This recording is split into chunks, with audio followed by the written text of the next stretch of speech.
Alhamdulillah wassalatu wassalamu ala Rasulillah wa ala alihi wa man wala.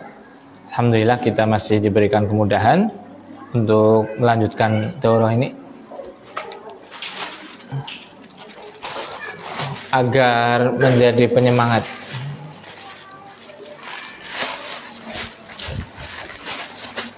Ini ada dua, masih banyak bingkisan.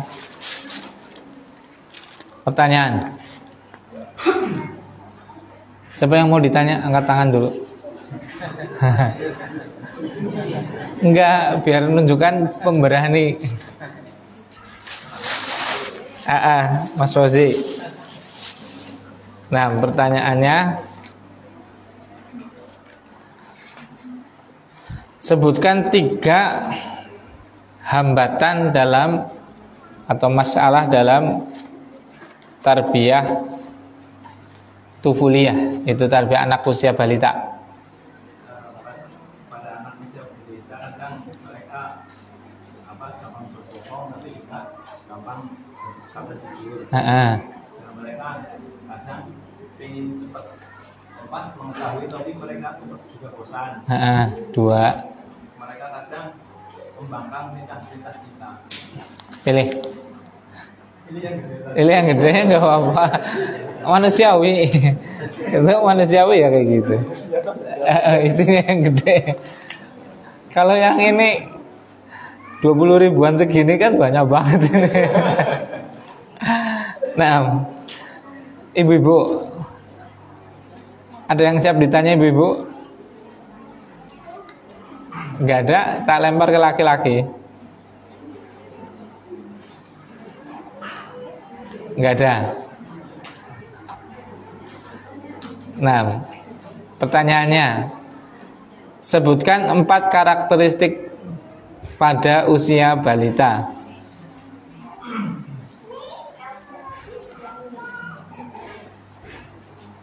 Siapa aja boleh. Kalau ibu-ibu nggak ada yang jawab, ya yang putra nggak apa-apa, yang bapak-bapak boleh.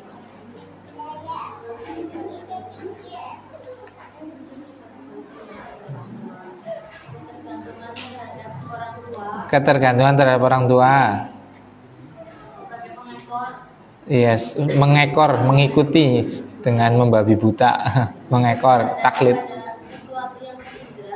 Lebih bersandar pada sesuatu yang terindra. Satu lagi, keinginan yang sangat kuat untuk mengetahui. Dari mana? Dari Karanglo juga. Bukan yang tadi dapat kan? Bukan ya, udah lagi. Kesempatan yang lain, Masya Allah. Nah, kalau dalam perkara kayak gini, bagus itu mendahulukan orang lain itu bagus ya.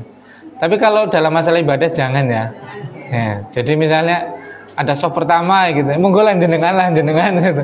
Enggak. Kalau masalah kayak gini, isar itu bagus. Tapi enggak ada isar, enggak boleh isar dalam ibadah itu enggak. Jenengan yang kaji dulu lah, saya nantilah itu. Nah, kita lanjutkan. Barakallahu fikum. Kemudian poin yang keempat adalah kita akan membahas tentang metode tarbiyah usia balita tadi, usia sebelum tamyiz, sebelum bisa membedakan.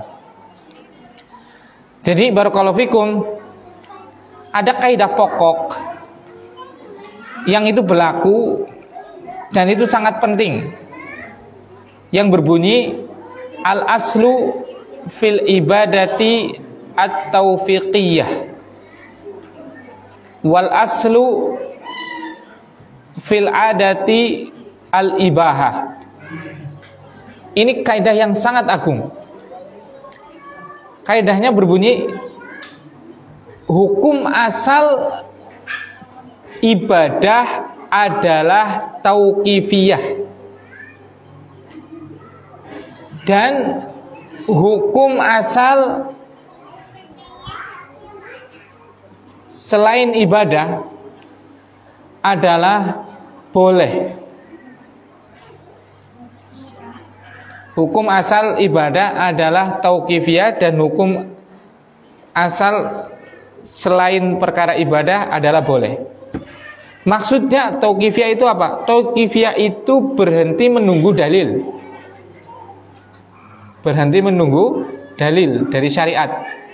Jadi asal hukum suatu ibadah, maka kita itu berhenti dulu sampai ada dalil yang memerintahkan kita untuk beribadah. Itu. Jadi nggak boleh, barakallahu fikum, kita itu beribadah kepada Allah SWT tanpa ada dalilnya. Karena namanya ibadah itu taklif. Taklif itu pembebanan. Dan pembebanan itu berat atau tidak? Berat. Makanya lebih enak gak dibebanin. Makanya kita gak boleh memberikan beban peribadatan kecuali apa yang dibebankan oleh Allah Subhanahu wa ta'ala. Jangan sampai nanti, barakallahu fikum, kesannya karena kita yang membikin ibadah itu jadi memberatkan umat. Padahal ibadah itu adalah innad dina yusrun. Sungguh agama Islam itu mudah. Gak boleh kita memberat-beratkan dalam peribadatan. Asli artinya apa? Memberatkan dengan membuat aturan sendiri. Maka Rasulullah SAW sampai mendoakan kebinasaan bagi orang yang memberat-beratkan dalam perkara agama. Halakal mutanatti'un, halakal mutanatti'un, halakal mutanatti'un, sampai 3 kali. Celaka bagi orang-orang yang memberat-beratkan agama. Agama kok digawe angel-angel. Itu dibinasakan, didoakan kebinasaan bagi orang yang memberatkan agama. Agama itu mudah. Wis mangsane sembayang-sembayang, mangsane ngaji-ngaji, mangsane kerja-kerja, mangsane dolan-dolan, mangsane turu-turu, mangsane ngaso-ngaso, ana wayah dek dhewek. Mangsane puasa ya puasa, mangsane ora puasa ya aja puasa, mangsane badahan ya seneng, bodohan puasa. Seperti itu nggak boleh, seperti itu. Nah, dan asal dari suatu perkara yang bukan ibadah, perkara duniawi, itu hukumnya boleh sampai ada larangannya. Nah, dalam metode, ini metode pendidikan terutama seperti itu, karena kita lagi membahas metode, itu berarti hukumnya asalnya apa? Tauqifiyah atau boleh? Boleh. Maka silahkan berkreasi dalam metode pendidikan dengan syarat sampai ada larangan. Kalau ada yang dilarang nggak boleh. Misalnya cara membikin piscok boleh, praktek. Cara membikin ciu lahar seperti itu misalnya, boleh tidak? Ya pendidikan itu loh yang nggak boleh seperti itu. Nah, barakallahu fikum. Jadi ini, masya Allah, ini menunjukkan bahwasanya Islam itu membebaskan pada perkara duniawi agar kehidupan itu berkembang, agar peradaban itu maju. Makanya hukum asal daripada suatu perkara duniawi adalah boleh, silahkan. Minuman dulu itu ngertine kan wedang kopi, wedang teh, iya kan? Sekarang wedang teh, wedang kopi, kopi be robusta, arabica, cappuccino, espresso, apalagi lah, anak nggak terlalu paham seperti itu kan? Minuman boba, apalagi lah itu, everlet apa-apalah, apa omelet, omelet telur goreng ya, seperti itu. Jadi silakan berkreasi pada masalah dunia itu boleh, silakan, nggak ada masalah. Nah dari sini peradaban akan maju. Lidah kita termanjakan dengan berbagai macam masakan dan minuman. Bayangkan kalau apa? Hukum asal daripada perkara duniawi adalah tauqifiyah, nunggu dalil. Kenapa jenengan bikin sule? Qala Allah Ta'ala fi Qur'anil Karim. Ya enggak ada. Mau bikin sule harus mencari dalilnya dulu ya. Berat banget gitu kan. Kapan majunya seperti itu? Kenapa bikin pesawat? Siapa yang memerintahkan bikin pesawat? Coba ada enggak dari Al-Quran? nggak ada. Dari hadis nggak ada misalnya seperti itu. Dan terus bikin-bikin itu bid'ah itu seperti itu. Ya ini perkara duniawi. Maka apa? Hukum asalnya adalah silahkan, diperbolehkan oleh syariat, oleh Allah Subhanahu wa ta'ala. Nah, makanya dalam metode pendidikan ini pun silahkan berkreasi selama tidak berbenturan dengan syariat. Makanya di sini itu ada dua kelompok ekstrim, kanan dan kiri sama-sama. Yang satu adalah pendidik yang basicnya itu pondokan. Dari kecil di pondokan, dari TK, SD, SMP, SMA di pondokan, kuliah di pondokan pokoknya. Jadi dia akhirnya apa? Pokoknya kalau nggak sesuai dengan karakter santri ya nggak boleh. Harus pendidikan itu harus sudah seperti ini. Metodenya harus seperti ini, seperti itu. Nah, ada lagi yang basic dia memang umum, sehingga kiblat pendidikan mereka adalah metodenya dan metode barat. Nah, biasanya dua kubu ini memiliki karakteristik yang seandainya dipadukan itu menjadi baik banget. Dan itu yang harusnya diterapkan, yaitu metodenya para sahabat sampai dalam masalah pendidikan itu seperti itu. Yaitu Ahlus Sunnah itu di pertengahan. Jadi ada pendidikan karakter Islami, metodenya seperti ini. Ada juga yang lewat pendidikan yang berkembang sekarang selama tidak berbenturan dengan syariat. Seperti misalnya yang namanya penuntut ilmu syariah nggak sama pakaiannya dengan penuntut ilmu umum. Maka ya harus pakaiannya harus pakaian yang sopan. Kalau menuntut umum di kuliah-kuliah umum kan bebas, ya kan? Yang penting pakai sepatu lah. Seperti itu. Sepatuan, celana mau seperti apa, kaos seperti apa, gambarnya apa, tulisannya apa, bebas. Tapi kalau santri penuntut ilmu syar'i ya dikaitkan dengan itu. Ya pakai pakaian silakan, tapi ada apa? Pengikatnya. Ya pakai yang sopan, yang tidak ada tulisan-tulisan berupa kemaksiatan seperti itu dan yang lainnya. Nah, begitu juga dalam metode-metodenya. Maka di sini kita harus mengetahui secara garis dasarnya dulu bahwasanya perkara ibadah itu nanti sifat hukum asalnya adalah tauqifiyah, nunggu sampai ada perintah, ada dalil. Kalau permasalahan duniawi yang bukan ibadah, maka hukum asalnya adalah boleh sampai ada hal yang melarang. Maka dari sini metode itu jangan terlalu konvensional.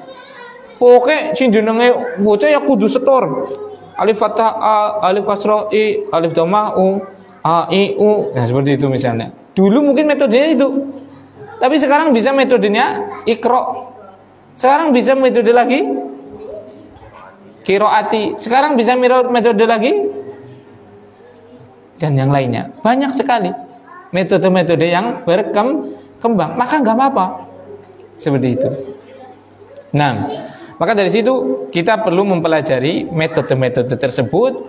Jangan antipati dengan metode yang ada pada zaman sekarang, tapi juga jangan diambil, diserap secara sembarangan. Makanya apa?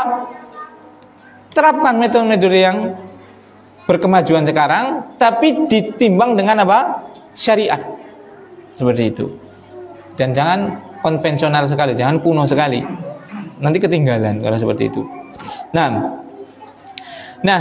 metode pembelajaran pendidikan dalam usia dini itu tidak sama dengan metode pembelajaran dalam usia yang sudah dewasa. Metode yang pertama yang sering dipakai adalah tarbiyah bil qissah al-haqiqiyah al-hadifah. Metode dengan bercerita yang realistis. Metode dengan bercerita yang realistis, yang realita maksudnya. Yang betul-betul tidak ada kedustaan. Seperti itu.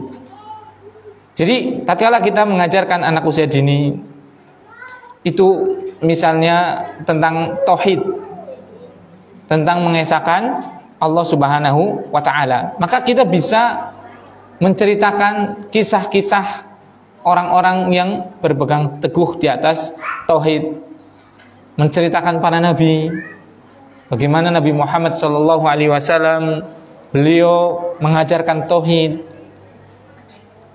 bagaimana beliau berjuang mengamalkan tauhid dan yang lainnya seperti itu, pengorbanannya dan hasilnya dan akibatnya seperti itu. Nah ini barakallahu fikum, metode ini akan sangat disenangi oleh anak-anak. Karena tadi karakter anak itu adalah dia pengen tahu tapi cepet, ya kan? Pengen tahu tapi instan. Dia untuk membaca kemampuannya belum ada. Seperti itu. Sehingga apa? Tatkala dia ditalkin, dibacakan, diceritakan kepadanya kisah, dia akan lebih tertarik dan lebih mengena. Seperti itu. Makanya barakallahu fikum, gunakan metode ini. Metode apa? Kisah dalam kita mengajar. Dan ini sangat banyak barakallahu fikum di Al-Qur'an.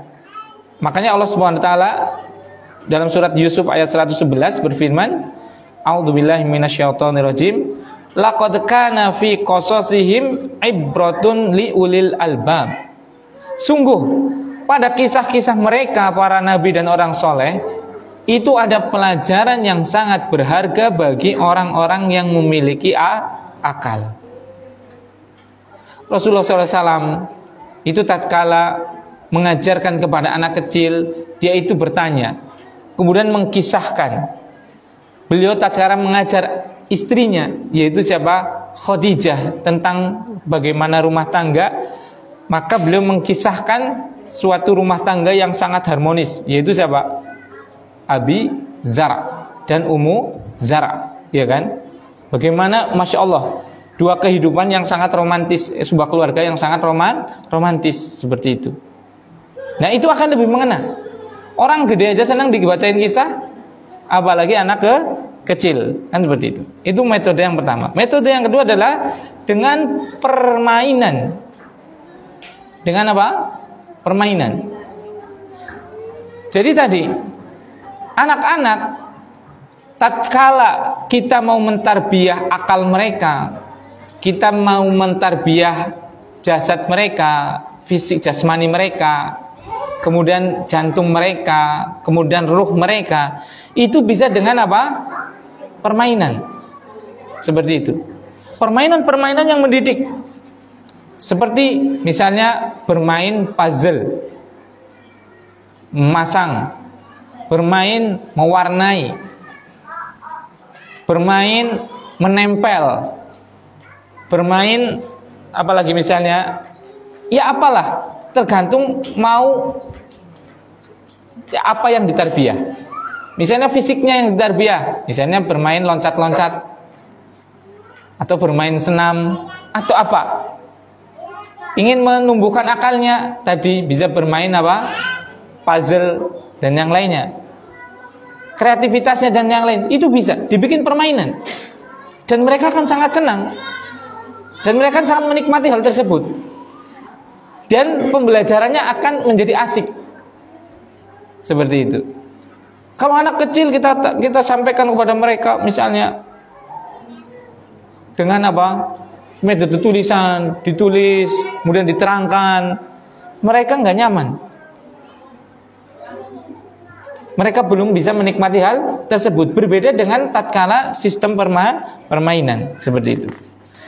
Nah, tapi hendaknya kita juga tadi memberikan permainan-permainan tadi yang menunjang pendidikan unsur tubuhnya tadi, jasmaninya, rohaninya, akalnya, dan jantungnya tadi.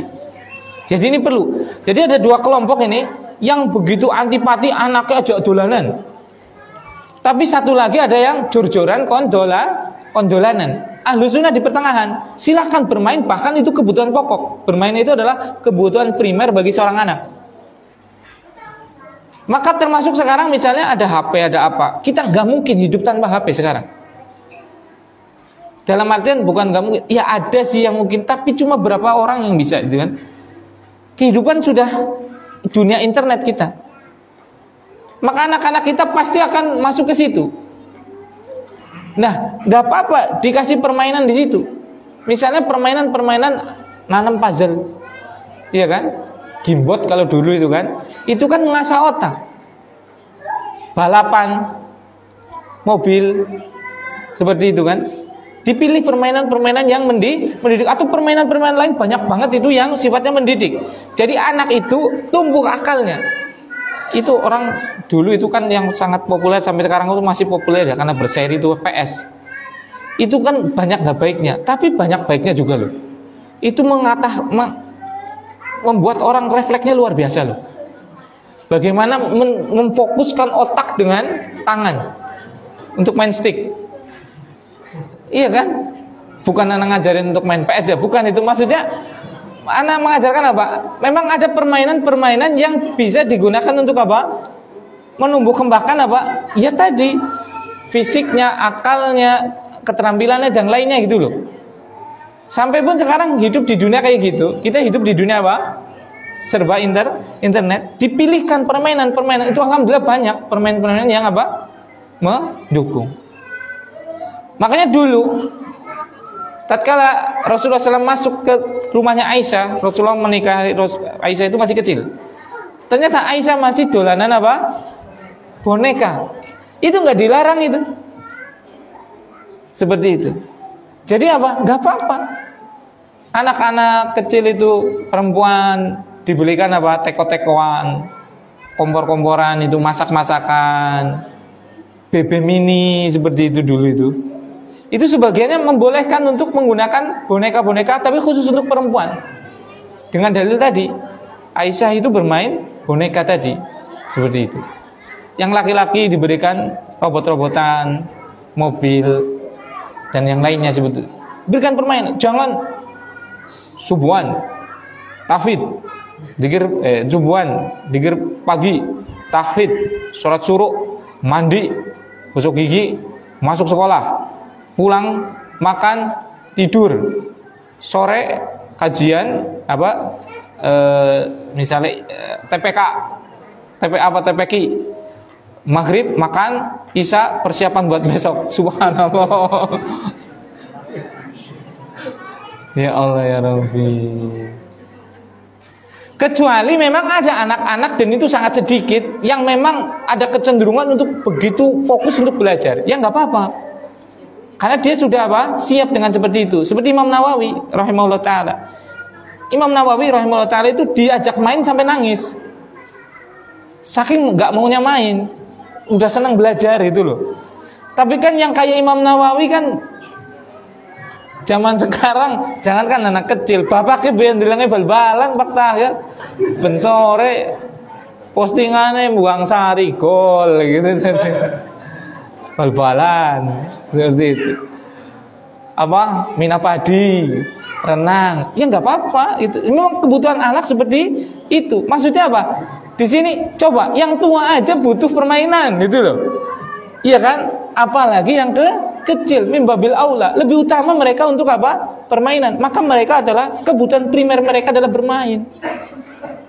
Kalau ada yang nggak mau bermain, ya alhamdulillah. Iya kan? Tapi fitrah dasarnya mereka senang bermain. Makanya pembelajarannya dengan permainan.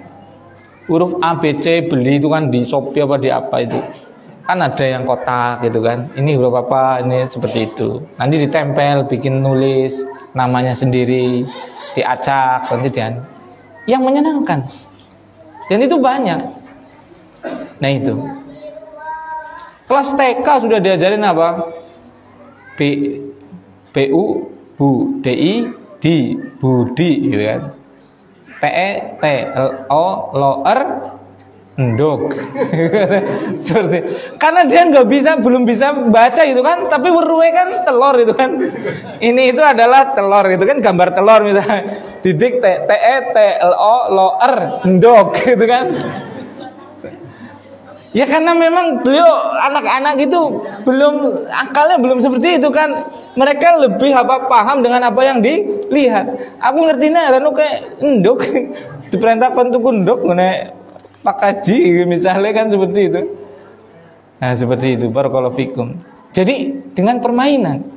Jadi wahana permainan seperti ini adalah kebutuhan pokok mereka. Makanya di rumah itu ya, walaupun jenengan misalnya di luar itu jenengan ustadz, atau jenengan di luar itu adalah bos seperti itu, ya nggak apa-apa, di rumah kadang jadi kuda. Ayo numpak jaran seperti itu, nggak apa-apa. Seperti itu, karena itu kebutuhan mereka. Seperti itu. Rasulullah SAW ya seperti itu. Di luar beliau adalah nabi, di luar beliau adalah pemimpin, beliau adalah ini dan itu. Tapi di dalam ya kadang ya sama istrinya ya seperti itu. Bermain dengan Aisyah, rebutan gayung untuk apa? Mandi. Itu kan seperti itu. Jadi bapak-bapak, ibu-ibu ini jangan jaim sama anak-anaknya. Mosok ustadz jadi jaran ya. Seperti itu. Bahkan ustadz mosok jadi jaran sih. Jadi nggak usah jaim sama anak kita di rumah. Seperti itu. Nah, jadi itu metodenya dengan apa? Permainan. Kemudian yang ketiga adalah dengan tajrubiyah, dengan eksplorasi. Nah ini menyenangkan banget bagi anak. Karena tadi salah satu karakter dasar anak adalah pengen tahu. Makanya kita dukung sifat ingin tahu mereka dengan apa? Eksplorasi. Alhamdulillah kalau sekolah di sini itu masya Allah. Kalau ini walaupun bukan punya kita, tapi ini luas banget ke belakang. Mengeksplorasi apa yang nggak ada coba. Ayam itu ada puluhan ribu ayam itu. Telur itu ada telur juga. Boleh ke situ insya Allah. Tembelek, mau berapa karung itu? Bribil itu ada, domba ada, kambing ada, ayam ada, sapi ada itu di situ. Subhanallah, belalang ada, semuanya ada di sini. Jadi bisa mengeksplorasi, dan itu sangat mengasihkan bagi anak-anak. Itu senang sekali. Coba aja sih, jenengan bapak ibu itu bawa anak-anaknya ke pule misalnya, eksplorasi, cemplung nanul, seneng banget itu. Nyemplung ning pule, anak gianggang apa itu? Yang onggong-onggong di atas air, anggang-anggang. Itu ndeleng anggang-anggang senengnya orang umum loh, bocah cilik loh. Subhanallah. Kecean dan yang lainnya, eksplorasi seperti itu dunia mereka. Dan itu kan pendidikan. Ini batu, ini air, airnya bersih, ini bermanfaat, bisa untuk wudhu, bisa untuk mencuci, jangan dikotori, jangan dicemari. Subhanallah, itu pendidikan yang mudah dan itu dipakai, iya kan? Itu di kebutuhan mereka, seperti itu. Anak usia TK sudah diprivatin Pitagoras, seperti itu. Yang peleng-pelengan, seperti itu kan? Jadi tumbuhkan mereka dengan apa? Bereksplorasi sendiri. Jadi kalau anak tiba-tiba naik bangku, misalnya ngambil di lemari atas, karena nggak bisa naik bangku. Ojo. Biarin dulu, tenangin dulu, nanti baru. Masya Allah, bagus ya, seperti itu. Tapi pelan-pelan ya, dipastikan nanti mau klesot, ya, kepleset dan yang lainnya seperti itu. Mereka sedang bereksplorasi dan kita pendidikan di usia itu tuh gunakan untuk apa? Mengeksplorasi. Wallahi itu anak lihat sebagian sekolah kayak gitu TK seperti itu, mereka dikungkung di dalam kelas, mereka dibacakan BU, DI, DIN, boleh nanti jadinya kan seperti itu kan, bukan budin itu kan, jadinya ketela itu kan, dan yang lainnya, terus terkungkung dalam suatu apa? Metode dan tempat seperti itu, nggak enak banget itu, seperti itu, kasihan anak-anak. Anak-anak belum mengeksplorasi apa yang mereka sangat ingin ketahui. Makanya gunakan metode eksplorasi tadi. Kemudian yang keempat adalah metode dengan pembiasaan. Nah ini penting. Metode dengan apa? Pembiasakan. Jadi membiasakan pada perkara-perkara yang ingin kita sasar.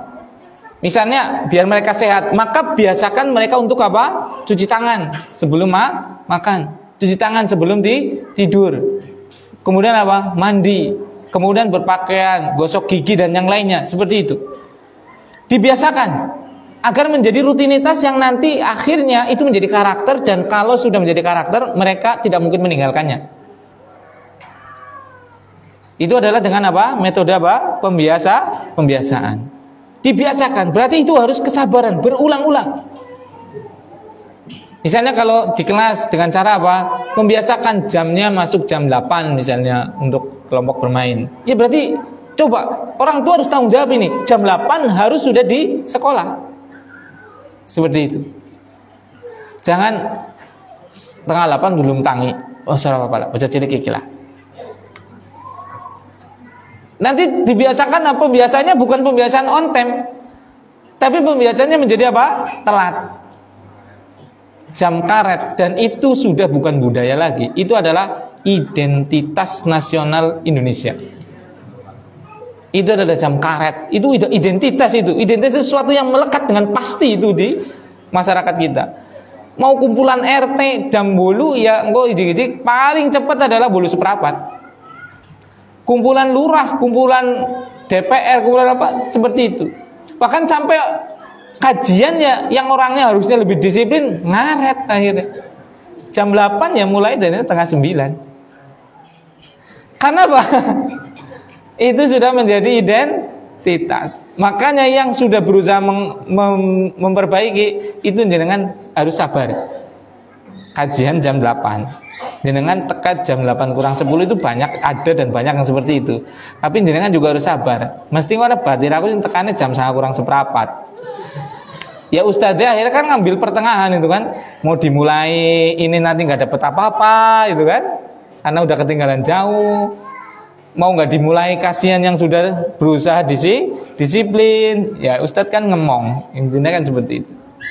Nah itu barakallahu fikum. Jadi mendidik dengan apa? Pembiasaan.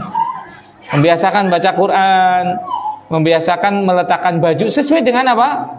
Kemampuan mereka. Jangan dibiasakan ngepel. Jadi anaknya yang masih TK itu pokoknya kalau pagi harus sudah ngepel. Ya berat. Mereka bisa membiasakan untuk apa? Mandi on time aja sudah alhamdulillah. Bisa membiasakan untuk apa? Gosok gigi ada juga alhamdulillah. Apalagi kalau bisa membiasakan tadi waktunya ngaji, waktunya belajar, waktunya bermain, sudah dibiasakan seperti itu. Dan nanti bertahap sesuai dengan fase mereka pembiasaan ini. Nah, kemudian yang kelima adalah dengan metode suri tauladan. Jadi barakallahu fikum, ta'sirul mawaqif al-amaliyah ala nafsil mutalaqqi ablagh bikatsirin minal hadis wal khitab. Jadi efek dengan suri tauladan, dengan apa? Contoh daripada ucapan dan nasihat itu jauh lebih membekas dengan contoh. Misalnya kita menyampaikan kepada anak kita, baca Quran. Ya, semua orang tua gak ada satupun yang gak pengen anaknya ahli Quran. Semuanya pengen. Akhirnya anaknya diingetin terus seperti itu. Tapi kita gak pernah baca. Ini jauh akan lebih baik daripada apa? Kita nggak pernah ngingetin pun, tapi kita sering baca. Itu insya Allah anak kita sendiri akan apa? Membaca itu, senang megang Al-Quran. Bapaknya senang ke masjid, insya Allah lah. Bisa jadi anaknya nggak disuruh pun apa? Ke masjid. Yang azan bisa jadi. Karena apa? Ada suri tauladan. Ini yang baiknya. Masalahnya kalau ada perbuatan kita yang menjadi suri tauladan yang buruk itu. Jangan sampai. Makanya tadi di depan kita sampaikan apa? Kalau seandainya kita masih punya kebiasaan buruk, bukan kita mengajarkan kemunafikan, bukan. Tolong jangan dihadapkan di anak-anak kita. Kalau misalnya kita suka merokok seperti itu, maka jangan merokok di depan anak kita. Seperti itu. Iya, semua orang punya kekurangan. Semua orang pasti punya kekurangan, itu pasti, siapapun itu pasti punya. Tapi ya tolong jangan dinampakkan di depan anak-anak kita, karena itu akan menjadi suri toladan yang tidak baik, dan itu sangat cepat untuk dicontoh oleh anak-anak kita. Karena tadi termasuk kekhususan daripada anak itu adalah taklid, yaitu apa? Mencontoh dengan membeo, sangat cepat. Nah, itu tarbiyah dengan contoh. Kemudian yang keenam adalah tarbiyah metode dengan perlombaan dan tanya jawab. Ini dengan perlombaan dan tanya jawab. Kita bikin perlombaan. Siapa yang mau jawab ini? Coba dilomba dulu di home pimpa. Nanti yang menang dia jawab duluan. Atau batu kertas gunting, yang menang dia menjawab duluan. Atau bikin perlombaan siapa yang besok bisa hafalin surat Al-Fatihah, nanti akan dapat apa? Hadiah. Seperti itu. Hadiah ini kalau usia dini, usia balita itu, yang paling bermanfaat bagi mereka hadiah apa coba? Hadiah madiyah. Hadiah itu kan ada dua, hadiah madiyah dan hadiah maknawiyah. Madiyah itu hadiah yang berwujud. Maknawiyah itu hadiah yang tidak berwujud, seperti terima kasih, doa, dan yang lainnya. Yang paling bermanfaat bagi anak-anak apa? Yang berwujud. Karena mereka yang tahu itu. Mereka akan lebih tersenyum kalau dikasih coklat daripada, kamu hebat, Masya Allah, kamu hebat. Sama, Masya Allah, ini hadiahnya. Itu mereka kan lebih senang yang mana coba? Ini hadiahnya. Ada fasenya, ya masanya mereka yang tahu itu sesuatu yang mahsus. Tadi kita sampaikan di depan, sesuatu yang bisa terindra. Ujian itu ya terindra didengar. Cuma apa untungnya bagi mereka loh? Iya kan? Tapi kalau berupa apa? Coklat atau kue atau apa seperti itu, intinya yang berupa benda berwujud, itu mereka akan sangat senang. Seperti itu. Itu bisa dengan apa? Musabaqah. Tapi yang musabaqah tadi di apa? Perhatikan, jangan sampai yang membahayakan, jangan sampai yang terlarang. Jadi semuanya bisa. Misalnya kita mau mentarbiyah otak akal anak kita, maka dibuat perlombaan akademik, cerdas cermat, hafal Quran, situ. Ibadah, lomba wudu, lomba azan, lomba sholat. Jasad, jasmaninya, lomba lari, lomba panco, lomba gulat, nggak apa-apa. Seperti lomba renang dan yang lainnya. Jadi, Masya Allah, itu menyenangkan untuk mereka.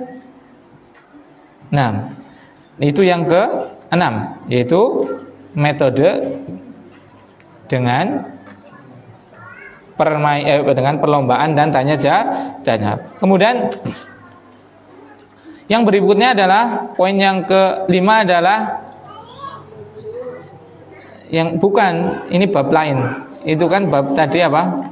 Metode dalam mendidik usia dini. Yang sekarang yaitu yang ke-5, yaitu tentang masalah reward and punishment. Apa? As-sawab wal iqab, bahasa Arabnya. Bahasa Indonesianya apa? Hadiah dan hukuman. Ini penting. Jadi barakallahu fikum, dalam suatu pendidikan itu ada dua unsur pokok. Yang pertama adalah targhib, pakai go. Yang kedua adalah tarhib. Ada unsur memotivasi dan ada unsur untuk melarang, menakut-nakuti, seperti itu. Yang memotivasi nanti bisa akibatnya kita kasih dengan apa? Hadiah, sawab. Dan untuk melarang atau menakut-nakuti kita bisa gunakan apa? Iqab. Nah, ini termasuk saya sendiri mungkin seperti itu. Kadang salah. Kadang terutama pada masalah iqab. Kadang ada orang yang sama sekali antipati dalam memberikan hukuman terhadap anak balita. Itu juga salah. Kadang juga ada yang apa? Berlebihan dalam menghukum anak balita. Itu juga salah. Kadang juga ada orang yang anaknya benar, gak ada apresiasi. Berilah kau jadi latihan ikhlas. Seperti itu. Kan hidup harus ikhlas karena Allah. Seperti itu. Emang ikhlas menafikan hadiah? Sekarang apa iya orang ngajar kemudian dia dikasih hadiah, nggak itu apa mukafaah ataupun amplop ataupun dawegan misalnya seperti itu. Intinya dikasih hadiah. Ini dikasih hadiah, yang satu lagi nggak dikasih hadiah, yang satu lagi menerima hadiah, yang satu lagi tidak menerima hadiah. Apakah itu sebagai barometer keikhlasan? Iya tidak? Tidak. Barometer keikhlasan adalah hati. Bisa jadi yang nggak terima hadiah malah nggak ikhlas sama sekali. Biar apa? Disebut sebagai orang yang betul-betul ikhlas.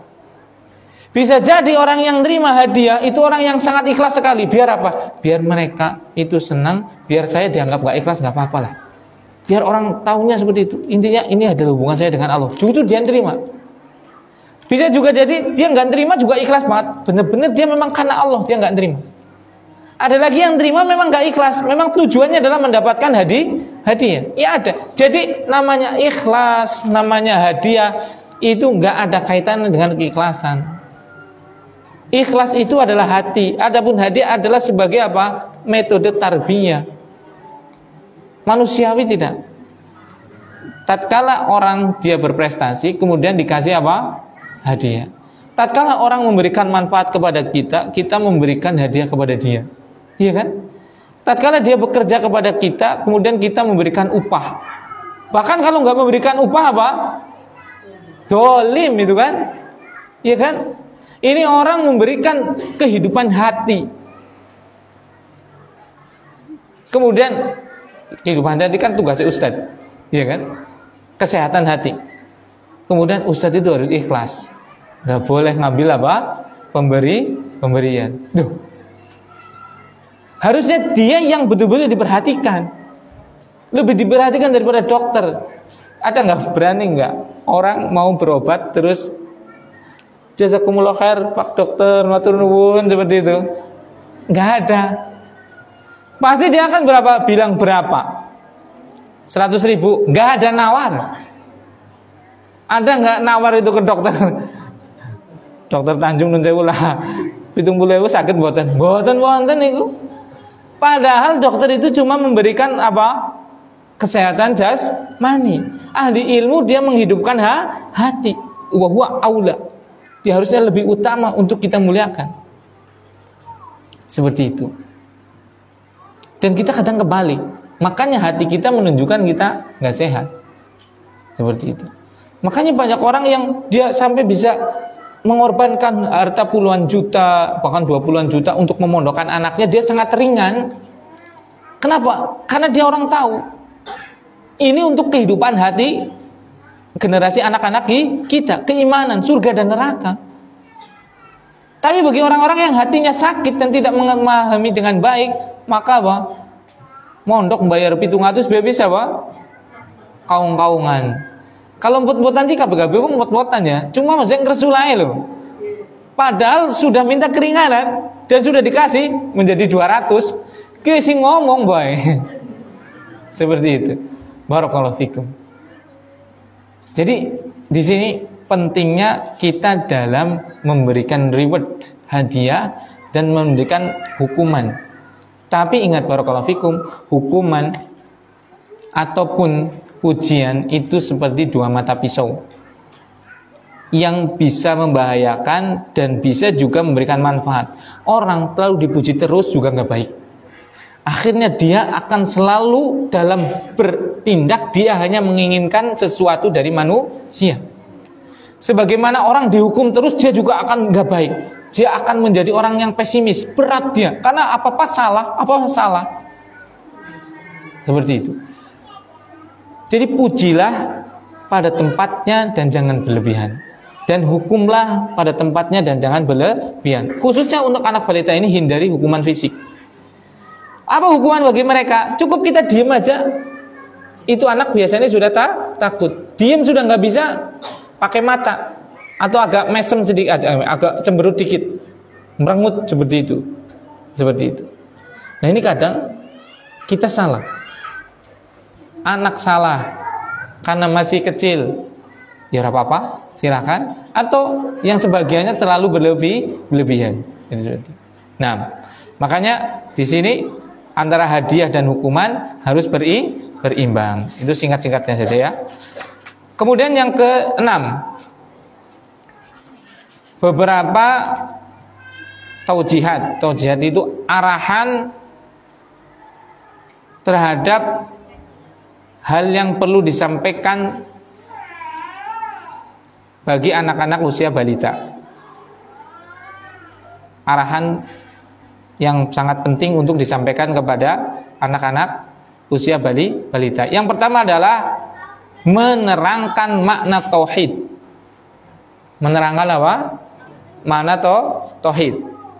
Menerangkan makna bahwasanya kita itu hanya beribadah kepada Allah Subhanahu wa taala semata.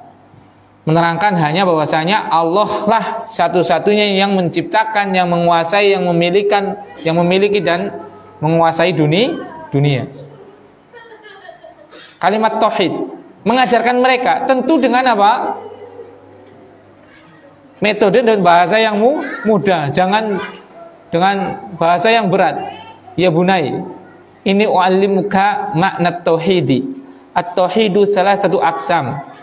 Tauhidu rububiyah, wa tauhidul uluhiyah, wa tauhidu asma wa sifat, wa dalilu qaulu ta'ala. Enggak paham seperti itu kan?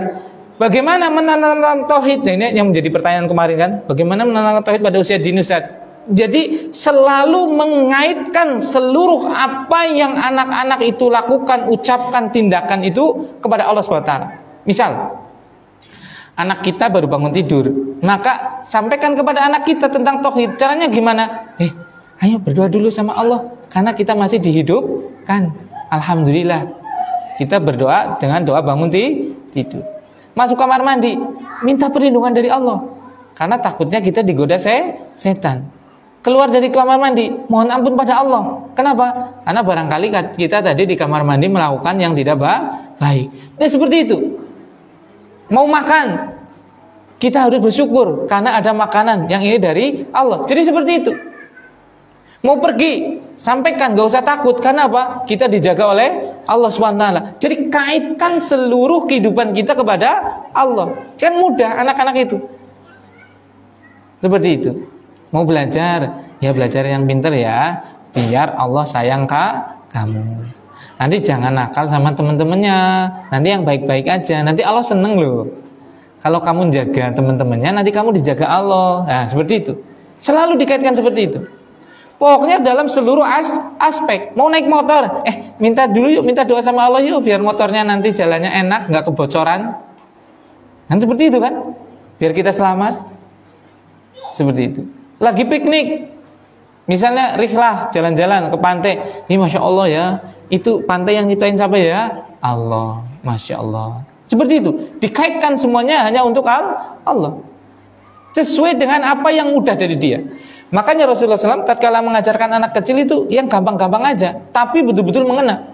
Ihfadillah yahfadka. Jaga Allah, nanti pasti Allah jaga kamu. Nggak usah takut nak. Seperti itu. Ta'aruf ilallahi firrakhai ya'rifka fissiddah. Kalau dalam senang, kamu ingat Allah terus. Nanti kalau kamu lagi susah, pasti Allah ingat kamu. Ini lagi seneng kan, dapat kue, kasih temennya. Nanti kalau kamu pas lagi nggak ada kue, pasti Allah akan ingat kamu sehingga Allah bisa memberikan rezeki dari Allah yang tidak diduga. Sesederhana itu. Jangan apa-apa itu dikaitkan dengan dunia. Kayak lo, kancane diparingi. Baik atau tidak? Baik.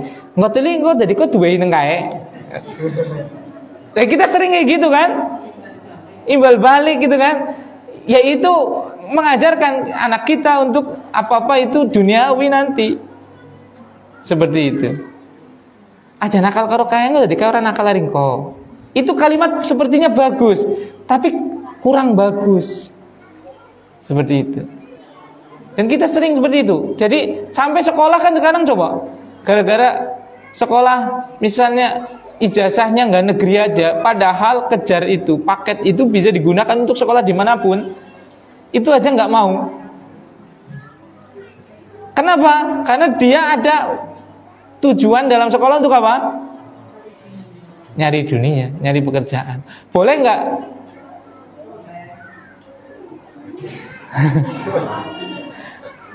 Harusnya niatkan untuk ibadah aja, nanti dunianya ngikut sebenarnya sih.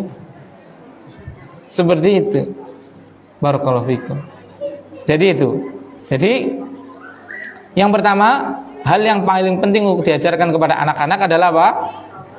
Mengenalkan mana tauhid dengan metode yang mudah dipahami mereka dengan cara mengaitkan seluruh kehidupan kita disandarkan kepada Allah. Kemudian yang kedua adalah membiasakan mengajarkan mereka untuk pemberani. Nah ini. Dan ini yang menjadi salah satu kelemahan sekali khususnya kita orang Jawa. Orang Jawa itu Masya Allah unggah-ungguhnya luar biasa, tapi akhirnya jadi minderan. Jadi apa? Minderan. Ngono sih. Akhirnya apa? Nah, dari kecil sudah diajari untuk minder. Namanya siapa? Nanti bapaknya yang jawab. Namanya Adam misalnya, atau namanya Maryam, seperti itu. Biarkan anak itu untuk apa? Menjawab sendiri. Kalau memang belum anak kita belum mampu, maka bantu anak kita. Suruh dia yang bicara. Namanya Adam, Dek. Nah, seperti itu. Harus pemberani. Orang-orang non Jawa, orang Arab, orang Eropa itu terkenal dengan ini. Yaitu apa? Pemberaninya. Kita itu terkenal dengan ini, unggah-ungguh yang sangat bagus, tapi berlebihan, akhirnya jadi minder. Kon adzan aja, padahal sudah bisa adzan, misalnya anak kita sudah bisa adzan, karena sudah terbiasa dengan apa? Minder, akhirnya apa? Ledek. Seperti itu. Ledek, nggak berani adzan. Makanya ajarkan keberanian dan tolong jangan pernah ditakut-takuti. Anak ket menek wit, aja ngasih menek wit maning lho, awas lho. Seperti itu. Anak ket dolan wengi-wengi metu saka omah. Wah, pocong tadi, putih tekletak nang gendurwo tadi. Nah, seperti itu. Jangan ditakut-takuti dengan hal yang apalagi yang khurafat seperti itu. Sehingga anaknya menjadi pengejut. Nah, kita singkatkan ya. Kemudian hal yang perlu dianjurkan atau ditanamkan yang pertama adalah dalam anak usia balita tadi adalah basus sikoti fi nafs, untuk percaya diri. Nah ini. Untuk percaya apa? Diri. Makanya Sahal itu kan 4 tahun itu.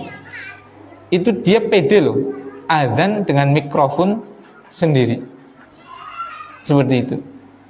Ya kita jangan dihalangin. Cuma kalau azan box salah ya kita benerin, dilatih dulu. Tapi kalau dia sudah berani, silahkan. Pertama dilatih dulu. Gunakan speaker dalam dulu untuk latihan biar dia pede. Nah, setelah speaker dalam itu pede, silahkan pakai speaker luar. Kan seperti itu. Jadi jangan, bocah cilik, ojo-ojoan.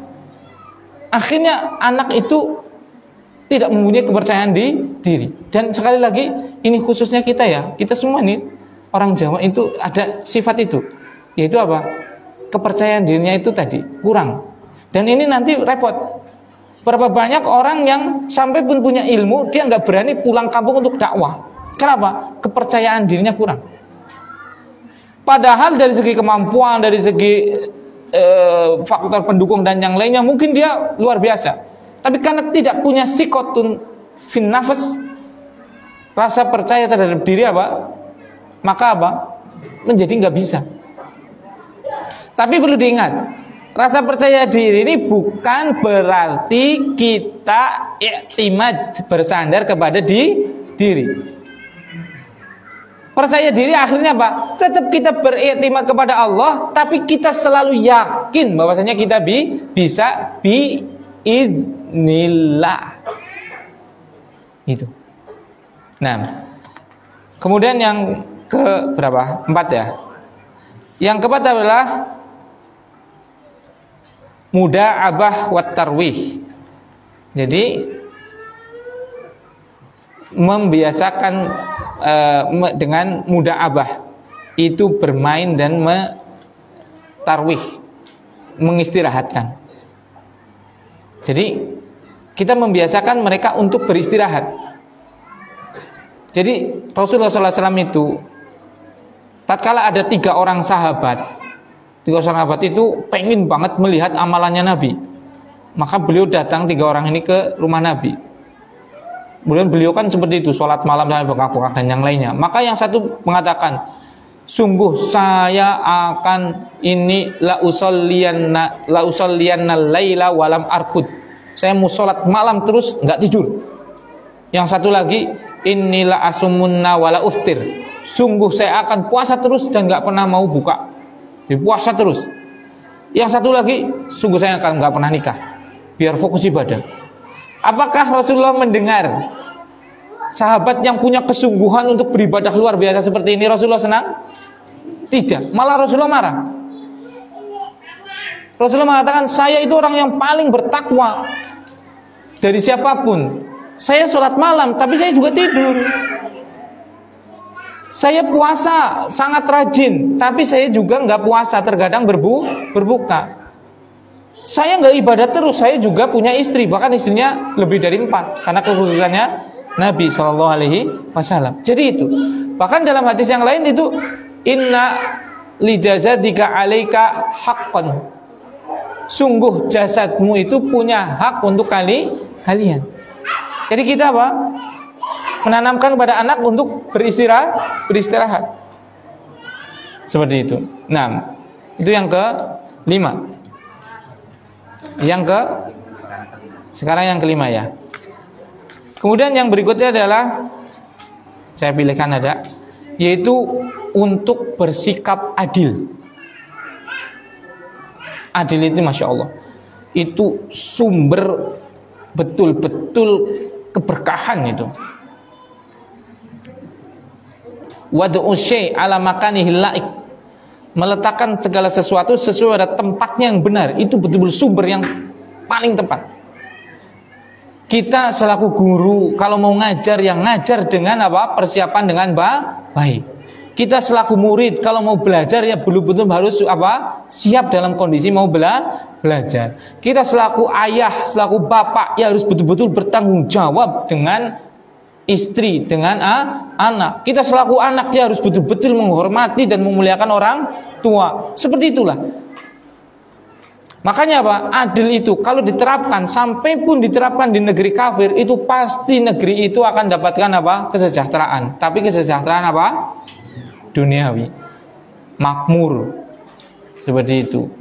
Maju, bersih, rapi, disiplin dan yang lainnya. Karena adil.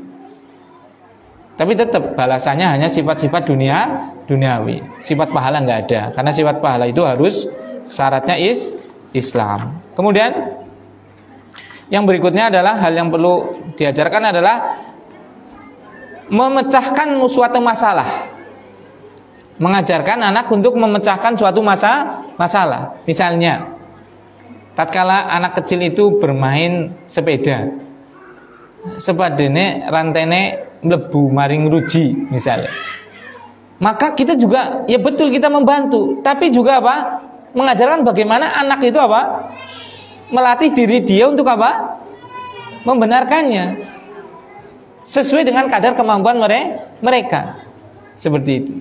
Jadi tatkala ada masalah sesuatu, jangan kita bersegera untuk apa? Menyelesaikan masalah itu. Tapi apa? Masalah anak itu kita apa? Bantu mereka untuk mereka apa? Menyelesaikan masalahnya sesuai dengan apa? Kemampuan mereka. Pada perkara yang nggak mampu, ya berarti yang kita bantu. Seperti itu. Jangan semuanya kita suapin seperti itu. Kemudian yang berikutnya adalah yang keberapa itu? 7 ya. 7 itu adalah perhatian dengan akhlak mereka. Makanya di sini barakallahu fikum. Tatkala kita mendidik anak mereka, selain insya Allah semua orang tua lah, semua orang tua itu di depan anaknya berakhlak baik insya Allah. Tapi tadi pengaruh akhlak itu bukan cuma dari orang tua, bisa jadi di sekolahnya, bisa jadi di temannya, bisa jadi di lingkungannya, bisa jadi di tontonannya itu. Makanya itu diperhatikan juga. Makanya kadang kita menjumpai, dan ya semua orang lah, semua orang tua pasti menjumpai. Perasaan saya nggak pernah mengajarkan akhlak ini kepada anak saya, kok pinter kayak gini sih, dari mana? Kan seperti itu kan? Kita sudah berusaha menjadi orang di depan anak kita, memberikan contoh yang baik, ini dan itu. Sekolah disekolahkan yang baik, teman diberikan teman yang baik. Ternyata apa? Ada setan gepeng yang dipegangkan kepada anak kita secara bebas. Apa itu? HP. Ya tadi kita hidup di zaman apa? Serba internet. Tidak mungkin anak kita nggak main HP, itu nggak mungkin. Ya tadi tolong HP-nya dikendalikan oleh kita. Seperti itu. Jadi itu akhlak. Kemudian memperhatikan tentang kesehatan mereka. Jadi anak kecil, bagaimana mandinya, bagaimana gosok giginya, bagaimana pakaiannya, semuanya lah seperti itu. Kesehatannya diperhatikan. Makanannya bagaimana, jangan jajan sembarangan, asupan gizinya, olahraganya, seperti itu. Nah, kemudian yang terakhir adalah memperhatikan terutama adalah ibadahnya. Seperti itu. Sesuai dengan kemampuan. Jadi membiasakan mereka untuk beribadah selama tidak mengganggu. Ini penting. Terkadang saking semangatnya orang tua untuk mengajarkan, membiasakan anak kecilnya bersolat jamaah, akhirnya apa? Masih usia 4 tahun dibawa ke masjid. Maka 4 tahun itu kan ya tadi pelayon, jerat-jerit dan yang lainnya seperti itu. Boleh nggak dibentak? Nggak boleh. Maka apa? Dipengertikan. Kalau mereka belum ngerti, jangan dibawa. Rasulullah nggak pernah memerintahkan itu anak 4 tahun dibawa ke masjid. Itu nggak pernah itu. Yang diperintahkan adalah usia 7 tahun. Muru auladakum bis sholati wa huwa ibnu sab'in sinin. Tatkala usia 7 tahun. Karena usia 7 tahun adalah usia mumayyiz. Kalau di bawah itu belum tamyiz. Makanya nggak salah anak teriak-teriak di masjid, itu nggak salah, karena memang nggak tahu. Yang salah siapa? Orang tuanya, iya kan? Lu kita lagi sholat, Allahu Akbar, ini pelayon, seperti itu. Anak nggak salah, ya karena memang belum tahu. Dia masjid sama lapangan sama aja kok, kan seperti itu. Orang tuanya yang harus ngasih tahu. Ini yang bisa saya sampaikan. Mohon maaf kalau ada tutur kata yang kurang berkenan. Tidak ada sama sekali untuk menjatuhkan atau apa. Bahkan saya sendiri yang dijatuhkan oleh siapa? Ilmu kita seperti itu kan. Karena banyak sekali hal-hal yang mungkin kurang kita terapkan. Nah, ini ada pertanyaan.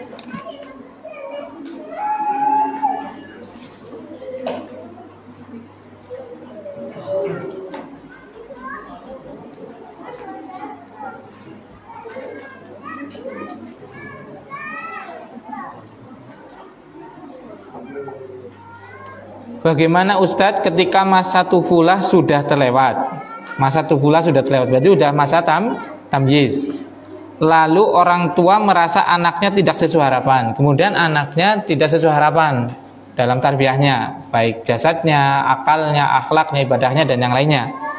Apakah ini sebab melewatkan masa tufulah sebelumnya atau kesalahan dari lingkungan? Karena banyak orang tua yang menyalahkan lingkungan. Dan bagaimana memperbaiki fase pendidikan yang sudah terlewat tadi. Nah, jadi ya tadi kalau dalam tufulah sudah dididik dengan baik, insya Allah itu sudah menjadi apa? Pondasi. Dan kebanyakannya belum di situ. Maka Ya memang salah barut lah cara orang Jawanya kan. Salah barut kawit lahir ya, seperti itu. Salah asuh dari usia dini seperti itu. Jadi memang ada kesalahan kita dalam mendidik anak. Ya kayak tadi kan kita jarang sekali yang pernah membahas hal seperti itu kan, yang rinci seperti itu. Nah itu berarti anak kita tidak sesuai harapan kita pada usia tamyiz atau usia balik, usia dewasa. Bisa jadi memang keteledoran kita pada masa tufulahnya, masa balitanya, masa kanak-kanaknya kita enggak tarbiyah, kita tidak didik dengan baik. Kalau seandainya tidak dididik dengan baik, sudah dididik dengan baik, bisa juga karena lingkungan atau faktor yang lain tadi. Nah, bagaimana cara memperbaiki fase pendidikan yang berikutnya yang terlewat? Ya sudah, dengan mengikuti fase berikutnya, fase tumbuh kembang yang sedang berlangsung di usianya tadi, tapi itu akan lebih berat karena ini sudah tingkatan yang kedua atau ketiga, misalnya tingkatan 1 sudah kelewat. Tentu meluruskan sesuatu yang bengkok itu lebih sulit daripada menjaga sesuatu yang sudah lurus, kan seperti itu. Nah,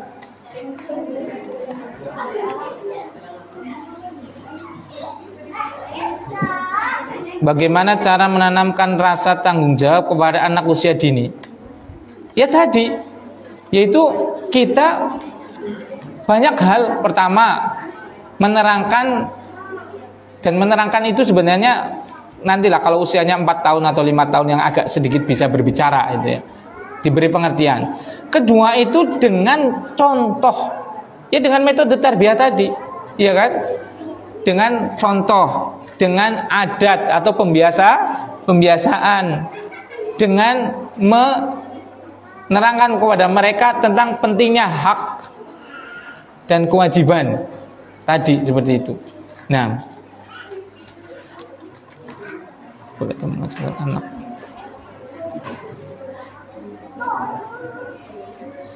Bolehkah mengajarkan anak menghafal kosakata bahasa Arab dengan metode irama lagu seperti balonku ada 5 rupa-rupa warnanya itu ya?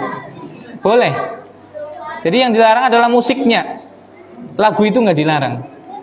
Makanya banyak nasyid, bahkan itu sangat bermanfaat untuk memudahkan. Contohnya Imam Al-Baikuni rahimahullah ta'ala membuat Mangdumah Al-Baikuniyah. Itu bait loh. Itu bersajak, berlagu, ya kan? Selama isinya bukan maksiat dan tidak ada musik, maka itu tidak mengapa. Ibnu Malik, ya kan? Bikin Alfiyah Ibni Malik. Ibnul Qayyim membikin akidah nuniyah yang akhirannya nun semua, seperti itu. Jadi nggak apa-apa. Misalnya Misalnya bikin sendiri seperti itu. Saya dulu punya bait tentang nahwu itu. Waktu saya ngajar di ukhuwah itu saya bikin lagukan itu. Tapi saya lupa seperti itu. Nah, kalau nggak ada pertanyaan.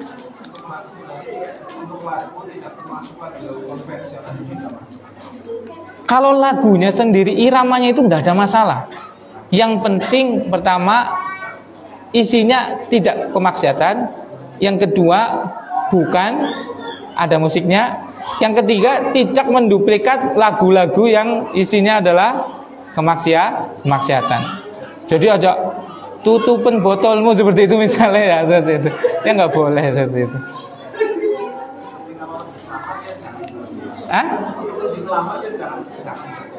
Tapi kalau ulama membuat itu, Mangdumah itu kan bikinan ulama semua itu, seperti itu kan? Karena itu lebih mudah melekatkan, selama isinya adalah kebaikan dan tidak ada unsur tadi. Nah, saat membaca Quran dengan disimak oleh anak-anak, bolehkah sengaja baca dengan salah untuk mengetahui kepekaan anak? Kalau ini janganlah. Ini sengaja salah, mosok baca Quran sengaja. Kan bisa dengan kepekaan, kan nggak harus dengan Al-Quran itu kan. Kepekaan kan bisa kita pakai buku bahasa Indonesia. Jangankan mereka untuk salah, kita simaki mereka aja, mereka banyak salahnya kok. Yang membenarkan aja bisa kok. Kenapa harus sengaja salah itu? Apalagi tadi anak usia dini itu sifatnya adalah dia adalah taklid, membeo itu kan. Taunya itu adalah padahal kita niatnya salah untuk dibenarkan. Yang diingat dia adalah itu benar. Salah terus akhirnya seperti itu. Nah, kalau nggak ada, kita cukupkan dengan bacaan kafaratul majlis. Subhanakallahumma wa bihamdika, asyhadu an la ilaha illa anta, astaghfiruka wa atubu ilaik. Assalamualaikum warahmatullahi wabarakatuh.